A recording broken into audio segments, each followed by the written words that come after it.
Our next inductee tonight is a national champion from women's tennis, Alexis Prousis. Thank you, Dave, for the introduction, and to everyone who's put on this event. It's been wonderful.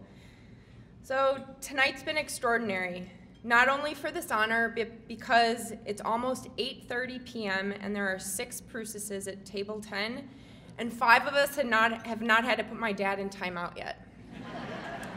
I told him to behave this evening, and he's doing a stellar job so far. So with that, good evening, everyone. I'd first like to congratulate the other inductees. It's good to be in such great company. And to the athletic department, Jim Phillips, the N Club, and all who voted on my induction, thank you so very much. There are a few others I'd like to thank this evening as well. Claire Pollard, Dave Mullins, Jackie Holden, my former teammates, especially Christelle Greer, who's here tonight, Mark Murphy, Brad Hurlbut, Jen Brown, Henry and Lee Beenan, Chris and Courtney Combe, my junior tennis coach, Mark Bay, Aunt Denai and cousins, Uncle Chris, and the Cremitis family. To the 5 people who are watching down on me tonight and cheering, my papus and yayas, Tony and Tula Carlos, and Kay and Marion Prousis, and Auntie Margot. And then there's my family. You've always been, are, and will continue to be my biggest supporters and fans. To my parents, Mike and Stephanie, I'm forever grateful for the opportunities you've given me and the athletic genes. I'm looking at you, Mom.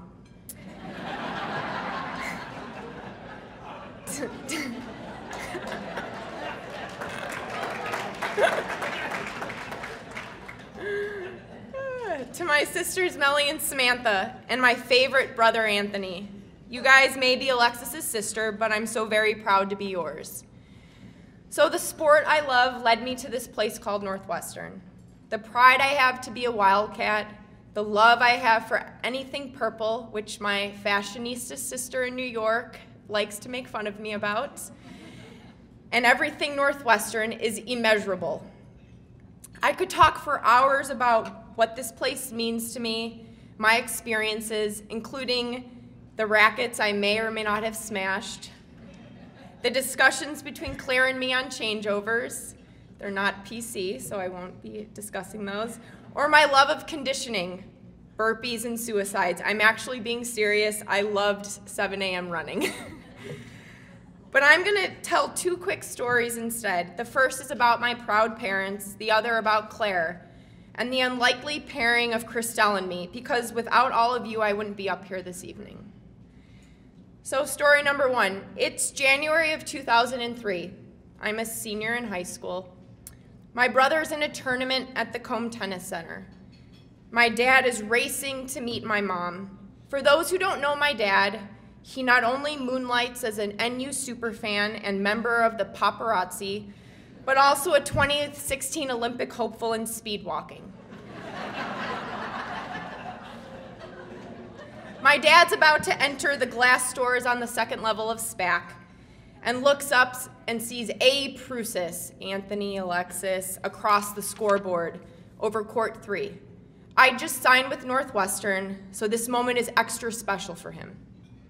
Naturally, like any proud father, he gets more excited, walks even faster, while the glass doors into Combe are crystal clear. So clear that my dad, with his eyes on the scoreboard, bulldozes into them. He smears his face against the glass. Pretending nothing happened, he nonchalantly peels his face off from the glass, covers it with his hands, and shuffles into a corner of Combe and whispers to my mom, "Stephanie, Stephanie," in the stands. My mom hears his whimpers and walks over. She takes one look at his bruised, swollen face, initially thinking he's been in a fight, but learning he's only just sprinted into a glass door, and tells him, using some colorful word choices, to go to the emergency room. And just like that, the Prousis family left an imprint, literally, on Northwestern before I even arrived.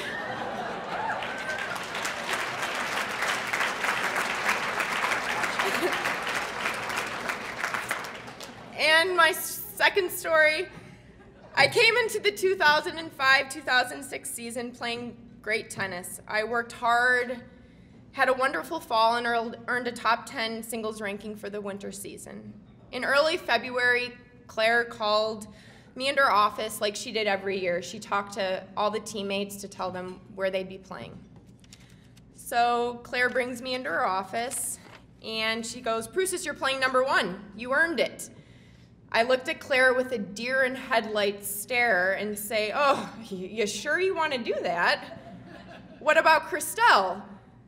Is this really a good idea?"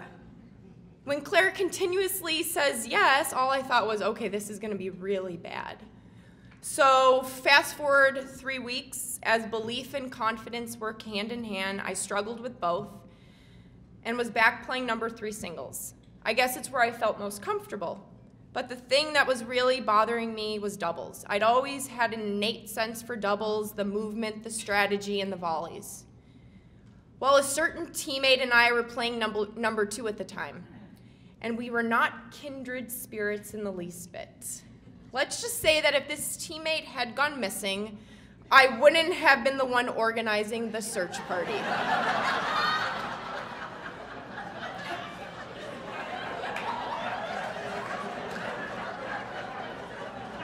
I would have been hiding the shovel, probably. I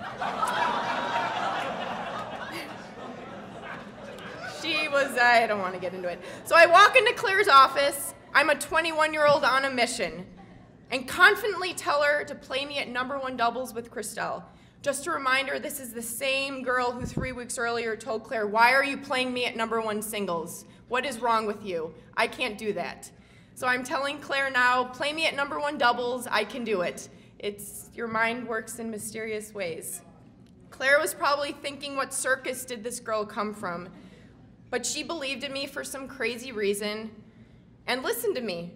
And when I walked out of that office, Christelle and I were a team, all by happenstance. All because I was a kid who was trying to figure out what I wanted and how to get it. Little did any of us know the bond, the partnership, and the history that would be made 3.5 months later at Stanford. The story couldn't have been written any better. Maybe I cared a little too much about the team and winning and Northwestern, if that's even possible, and at times didn't believe in myself as much as I should have. But they say the more mistakes you make, the better you get. And all the mistakes and failures along the way have only made the triumphs and victories that much sweeter and greater. So thank you to everyone for this remarkable honor.